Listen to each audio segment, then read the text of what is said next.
warahmatullahi wabarakatuh.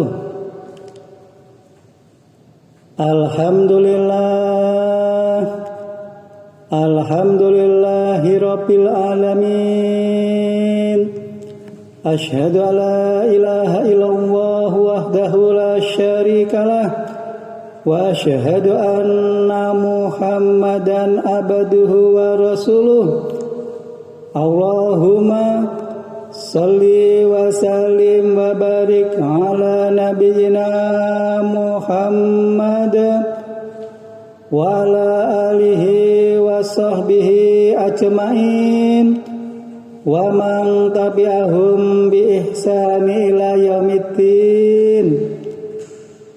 Ya ibadallah, usikum wa nafsi bi taqwallah, faqad fazal muttaqun. Qala Allah ta'ala, ya ayyuhalladzina amanu taqullaha haqqa tuqatih wa la tamutunna illa wa antum muslimun. Amma ba'du. Kaum muslimin, jamaah salat gerhana bulan yang dirahmati Allah, alhamdulillah, puji syukur kepada Allah Subhanahu wa ta'ala yang telah melimpahkan rahmatnya pada kita semua, sehingga kita oleh Allah masih diberi kehidupan, kesehatan, kesempatan, dan nikmat-nikmat yang lainnya, sehingga kita mudah-mudahan termasuk hamba-hamba Allah yang bersyukur. Kaum muslimin, jamaah sholat gerhana bulan yang dirahmati Allah, malam hari ini Rabu 26 Mei 2021 terjadi gerhana bulan total dan telah dimulai prosesnya.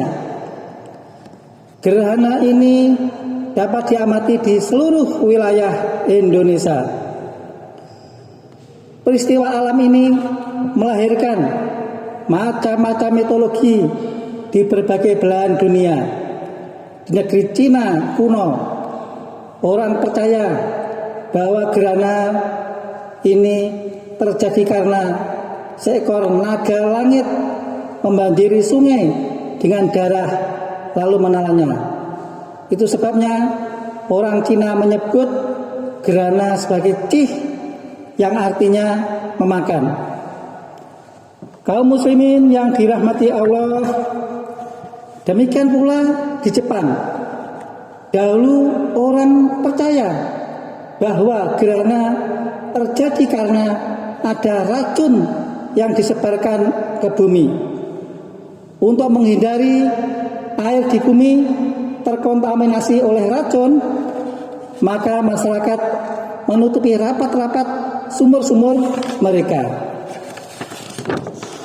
Di Indonesia, khususnya Jawa, dahulu orang-orang menganggap bahwa gerhana bulan terjadi karena ada Bathara Kala atau buta ijo alias raksasa jahat memakan rembulan.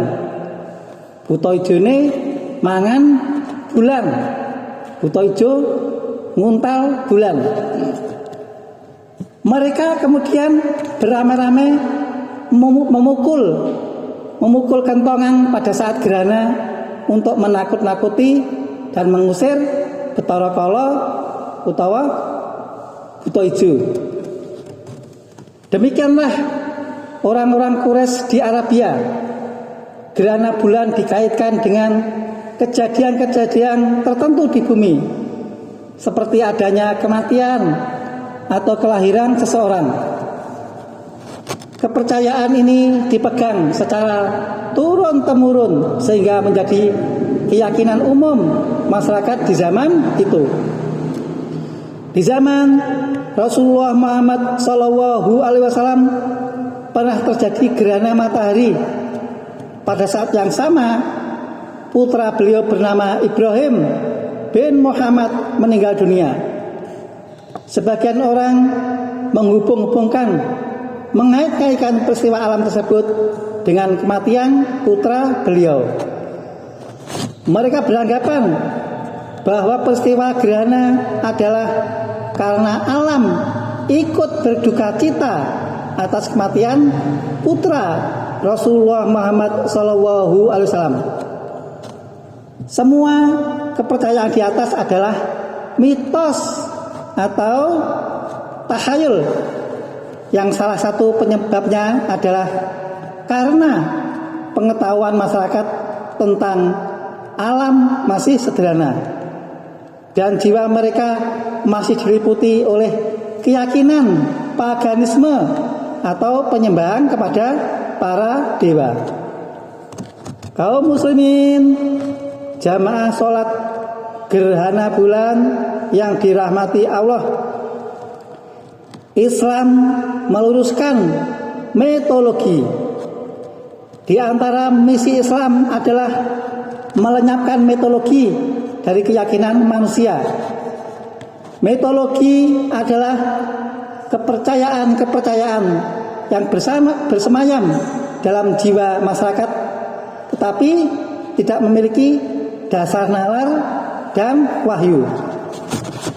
Dahulu orang-orang Romawi memberi nama hari-hari mereka dengan nama dewa-dewa yang mereka sembah dan mereka agungkan.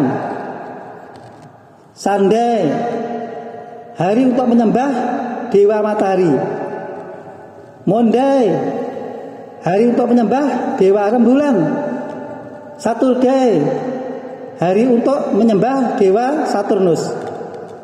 Kemudian Islam melenyapkan mitologi tersebut dengan memberi nama hari berdasarkan urut-urutannya.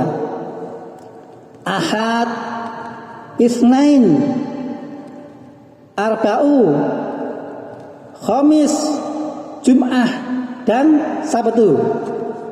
Demikianlah dalam masalah gerhana ini Rasulullah Muhammad SAW menjelaskan rembulan atau bulan dan matahari adalah benda langit seperti benda-benda langit yang lainnya, yang merupakan tanda-tanda keagungan Allah, tanda-tanda kebesaran Allah Subhanahu wa Ta'ala atas semua makhluknya.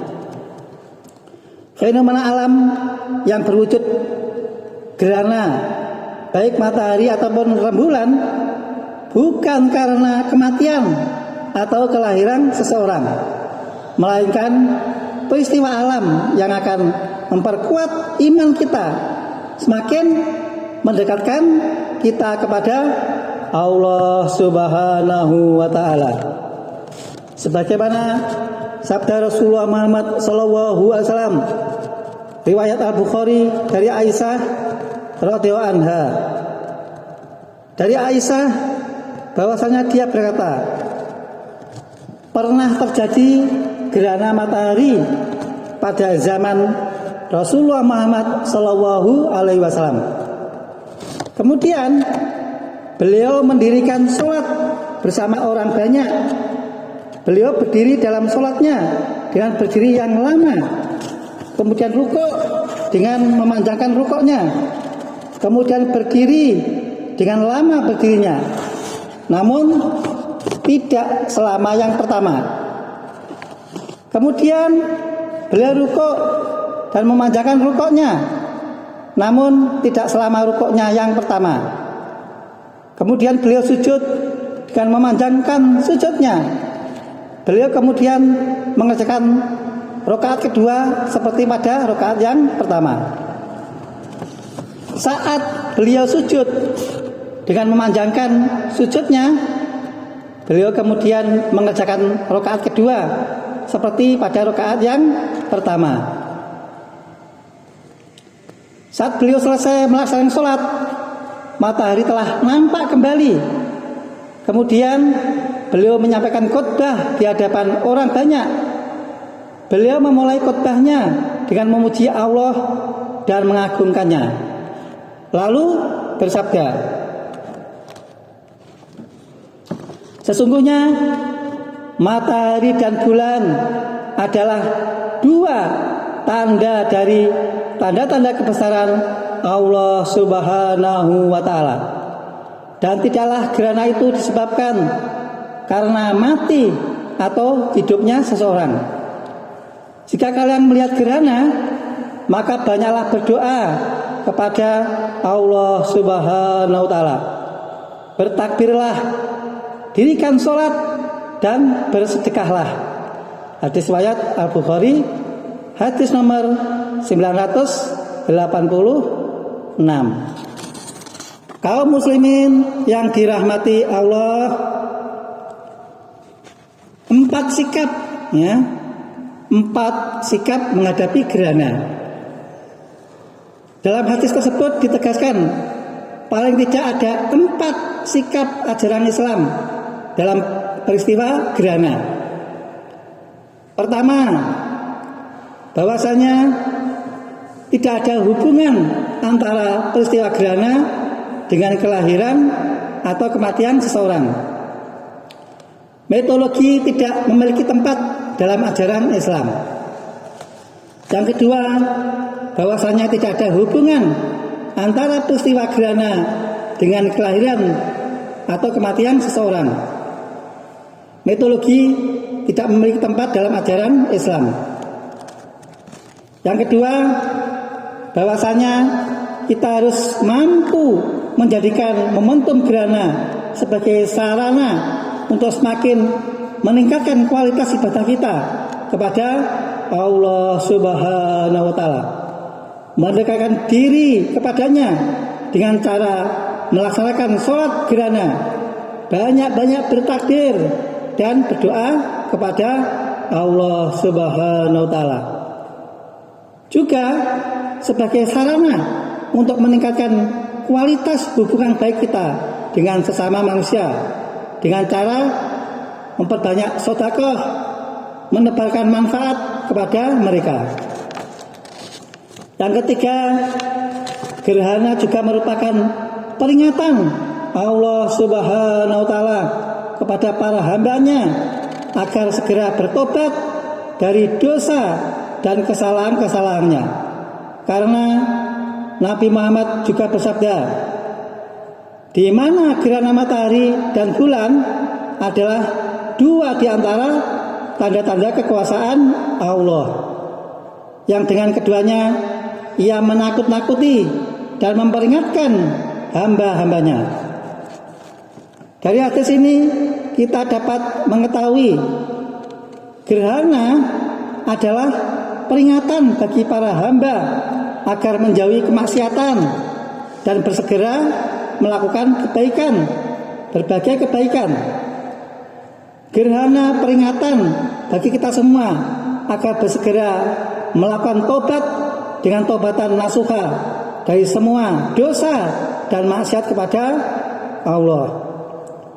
Allah berfirman di dalam Al-Quran surat Al-Isra ayat 59. Dan tidaklah kami mengirimkan tanda-tanda itu kecuali dalam rangka untuk menakut-nakuti dan memberi peringatan. Kaum muslimin, jamaah sholat gerhana bulan yang dirahmati Allah, taubatan nasuha adalah taubat yang dilakukan dengan sungguh-sungguh dan memenuhi seluruh rukun taubat, yaitu menyesal, meninggalkan dosa, dan bertekad untuk tidak mengulangi lagi dosa yang pernah dilakukan. Keempat, merenungkan dahsyatnya kekuasaan Allahu Rabbul Alamin. Gerhana merupakan peristiwa alamiah sebagai bagian dari gerak harmonis sistem tata surya yang luar biasa. Tata surya adalah kumpulan benda-benda langit yang terdiri atas sebuah bintang yang disebut matahari dan semua objek yang terikat oleh gaya gravitasinya. Tata surya kita sendiri terletak di galaksi Bima Sakti, ya, sebuah galaksi spiral yang berdiameter sekitar 100.000 tahun cahaya dan memiliki sekitar 200 miliar bintang. Matahari berlokasi di salah satu lengan spiral galaksi yang disebut lengan Orion. Letak matahari berjarak antara 25.000 dan 28.000 tahun cahaya dari pusat galaksi, dengan kecepatan orbit mengelilingi pusat galaksi sekitar 2.200 km per detik. Subhanallah. Kaum muslimin, jamaah sholat gerhana bulan yang dirahmati Allah, peristiwa gerhana rembulan total ini merupakan momentum tepat bagi kita semua untuk merenungkan dahsyatnya kekuasaan Allahu Rabbul Alamin, penguasa alam raya ini. Ini juga momentum sebagai seorang hamba untuk mengagungkan Tuhannya, meningkatkan kualitas penghambaan kepada Allah Subhanahu wa Ta'ala. Mari kita gunakan kesempatan langka ini untuk bermuhasabah, introspeksi diri sendiri. Sudahkah doa, takbir, dan sedekah kita berada di jalan yang benar? Apakah kita berdoa sebagai wujud ketawaduan kepada Sang Khalik, atau keserakan kita sebagai manusia yang serba ingin? Berdoa karena kita membutuhkan Allah Subhanahu wa Ta'ala, atau sekedar memenuhi nafsu diri sendiri? Pernahkah kita tidak meremehkan doa sebagai perintah dari Allah? Lalu bagaimana dengan takbir kita? Sudahkah ia lebih mendalam dan bermakna dari sebatas kata-kata? Apakah kita bagian dari sebagian orang yang bertakbir membesarkan nama Allah, tapi di saat bersamaan juga membesarkan ego pribadi dari kelompoknya sendiri? Bagaimana pula dengan sedekah kita? Seberapa besar manfaat yang dibawa harta dan kehadiran kita untuk orang-orang sekitar? Masihkah kita membeda-bedakan dalam bersedekah pada orang yang kita senangi dan orang yang kita benci? Sudahkah kita tak mengharap pamrih dari jasa-jasa yang kita buat, meskipun sekedar pujian dan terima kasih? Apapun momentumnya, sezogjanya hal itu menjadi bahan memperbaiki kualitas kepribadian kita. Semakin dekat kepada Allah dari hari ke hari, kian bersahabat dengan alam dan manusia lainnya dari waktu ke waktu. Hal itu bisa kita lakukan hanya dengan menjadikan Allah Subhanahu wa Ta'ala sebagai satu-satunya tujuan dan zat yang diagungkan, melebihi apa saja, tak terkecuali jabatan, gelar, harta, atau lainnya. Kaum muslimin, jamaah sholat gerhana bulan yang dirahmati Allah, Imam Al-Ghazali pernah ditanya. Imam Ghazali pernah bertanya, apa yang paling besar di dunia ini? Murid-muridnya menjawab, gunung, matahari, bumi. Imam Ghazali berkata, semua jawaban itu benar, tapi yang jauh lebih besar adalah hawa nafsu. Maka kita harus hati-hati dengan nafsu kita. Jangan sampai nafsu kita membawa ke neraka. Semoga kita semua bisa belajar dan mengambil pelajaran dari peristiwa gerhana bulan ini. Kaum muslimin, jamaah sholat gerhana bulan yang dirahmati Allah, Allah berfirman, "Fa'tabiru ya ulil absar." Maka ambillah pelajaran dari segala yang terjadi, wahai orang-orang yang memiliki pengetahuan. Secara lafaz umum, apabila ditafsirkan firman Allah tersebut berupa lafaz amr atau perintah yang selalu relevan dan berlaku sampai saat ini kepada orang-orang yang memiliki pengetahuan, akal, pikiran yang itu harus terdapat pada diri seorang muslim yang wajib membekali dirinya dengan ilmu dan pengetahuan agar selalu mengambil pelajaran, mempelajari setiap kejadian-kejadian yang sudah digariskan oleh Allah Subhanahu wa Ta'ala, termasuk yang terjadi pada malam ini, yaitu gerhana rembulan. Kaum muslimin, jamaah sholat gerhana bulan yang dirahmati Allah,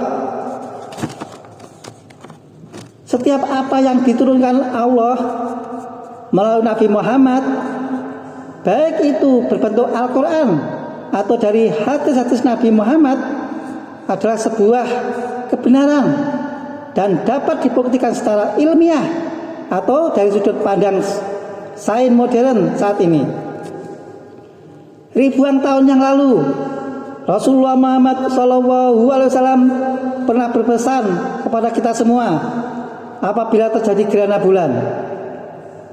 Dari Aisyah radhiyallahu anha, Nabi Muhammad SAW bersabda, "Sesungguhnya matahari dan bulan adalah dua tanda di antara tanda-tanda kekuasaan Allah Subhanahu wa Ta'ala. Gerhana ini tidak terjadi karena kematian seseorang atau lahirnya seseorang. Jika melihat hal tersebut, maka berdoalah kepada Allah, bertakbirlah, kerjakanlah sholat, dan bersedekahlah." Hadis riwayat Bukhari. Di dalam perspektif astronomi, gerhana bulan terjadi ketika bumi berada di posisi antara matahari dan bulan, sehingga memunculkan bayangan kerucut panjang yang disebut umbra bersamaan dengan area bayangan parsial yang disebut penumbra di sekitarnya. Hal tersebut adalah sebuah fenomena yang dapat diamati dari seluruh bagian bumi. Di dalam buku Miracle Al-Quran dan As-Sunnah dijelaskan, pada sebagian besar bulan dalam kalender, bulan beredar melewati sisi atas atau bawah umbra dan tidak memasuki bayangan tersebut. Dengan demikian, gerhana bulan itu terjadi. Ketika gerhana bulan, energi matahari yang mencapai bumi meningkat. Hal ini menyebabkan suhu bumi relatif meningkat selama beberapa menit. Karena fenomena ini, bumi menghadapi bahaya ekstrim dan hanya Allah Subhanahu wa Ta'ala yang mengetahui seberapa besar kadar kedahsyatan bahaya tersebut. Kaum muslimin, jamaah sholat gerhana bulan yang dirahmati Allah, dari sudut pandang sains modern atau astronomi terjadi bukanlah dapat dipahami apabila gerhana bulan ini dapat menimbulkan efek bahaya. Sabda Rasulullah Muhammad SAW ribuan tahun silam menjadi tuntunan kita di dalam menghadapi kejadian gerhana bulan ini, agar banyak-banyak bersedekah, berarti berbuat baik. Setiap kebaikan adalah sedekah. Sodakoh atau sedekah di dalam hal apa saja. Mereka yang berilmu akan bersedekah dengan ilmunya. Mereka yang berharta akan bersedekah dengan hartanya. Mereka yang hanya memiliki tenaga maka bersedekah dengan tenaganya. Bahkan ucapan tahlil, tahmid, dan tasbih bentuk sedekah terhadap diri sendiri. Kaum muslimin jamaah sholat gerhana bulan yang dirahmati Allah, karena salah satu tujuan disyariatkannya sedekah, maqasid as-sedekah adalah daf'ul bala, yaitu menolak bala, musibah, atau mencegah bahaya untuk seseorang yang bersedekah. Bahwa setiap ayat Al-Quran, sabda Rasulullah Muhammad SAW yang beliau sampaikan memiliki banyak hikmah dan pelajaran yang dapat dibuktikan dengan ilmu pengetahuan. Kalau dahulu kala Rasulullah Muhammad SAW masih hidup, para sahabat hanya bisa berkata, sami'na wa ata'na, kami dengar dan kami taat. Akan tetapi pada hari ini, di zaman perkembangan ilmu pengetahuan, di zaman orang-orang memisahkan agama dan saing, di zaman orang memisahkan urusan dunia dan akhirat, maka salah satu membuktikan bahwa apa yang dibawa oleh Allah Subhanahu wa Ta'ala dan Rasulullah Muhammad adalah kebenaran.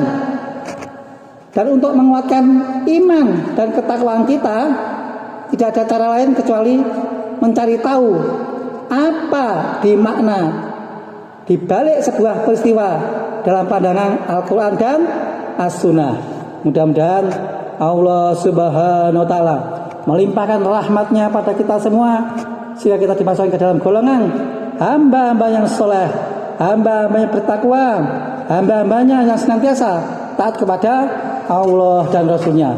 Mudah-mudahan oleh Allah diberkahi hidup kita, diberkahi keluarga kita, diberkahi anak keturunan kita, diberkahi rezeki kita, diberkahi semua urusan kita. Mudah-mudahan kita oleh Allah diberi husnul khatimah dan dimasuk ke dalam surganya Allah Subhanahu wa Ta'ala. Allahumma sholli ala Muhammad. Alhamdulillahirabbil alamin.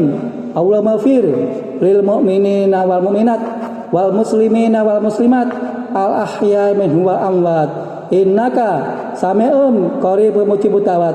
Allahumma ighfir lana dzunubana wa li walidaina warhamhuma kama rabbayana shighara. Rabbana hab lana min azwajina wa dzurriyyatina qurrata a'yun waj'alna lil muttaqina imama. Rabbana atina fid dunya hasanah wa fil akhirati hasanah wa qina adzabannar. Subhanaka Allahumma wa bihamdik asyhadu an la ilaha illa anta astaghfiruka wa atubu ilaik. Alhamdulillahirabbil alamin. Assalamualaikum warahmatullahi wabarakatuh.